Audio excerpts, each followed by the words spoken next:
Okay, so the event is done, the big headlines, the big news, everything is done. The lots of chaos that was out here is pretty much done. I'm going to take you for a tour now. The main highlights of what Apple has announced and launched. First of all, there's this, the iPhone Pro, the twins that have come in out here. This is the iPhone Pro 11 Max, and then of course there is just the iPhone 11 Pro. Those are the two phones.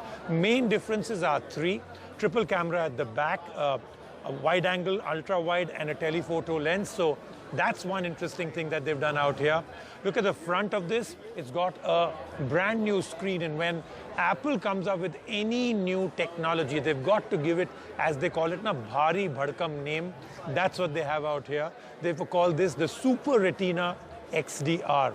And the third is battery life.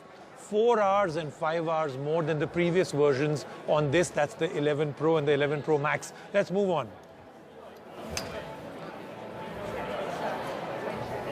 Now this is the iPhone 11, and there's one thing in this that is very interesting, and that is the price. Yes, they've actually been able to take out a phone which has the word aggressive pricing on it. Never thought Apple and aggressive price would go together. iPhone 11, 2 cameras, wide angle, ultra wide angle. Other than that, what they've done is 1 hour extra battery life. The A13 Bionic chip, which is also, of course, there in the Pro models. They've got this also out here. But other than that, it's pretty much the same phone. But these are the big changes that have come in. Time now to look at the Apple Watch Series 5.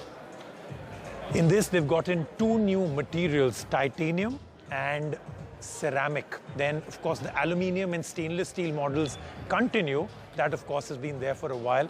The second part, which is the biggest one, is the always-on display. Yes, now you don't have to flick your wrist to take a look at the screen coming alive. It's on all the time. And the battery life has not really suffered, even though, of course, it's still going to be about 1 day or 18 hours or 14 hours, whatever you get from that. But the display will now always be on. Plus, they've added on a compass. And the last part, let me see if they still have it. Yes, come.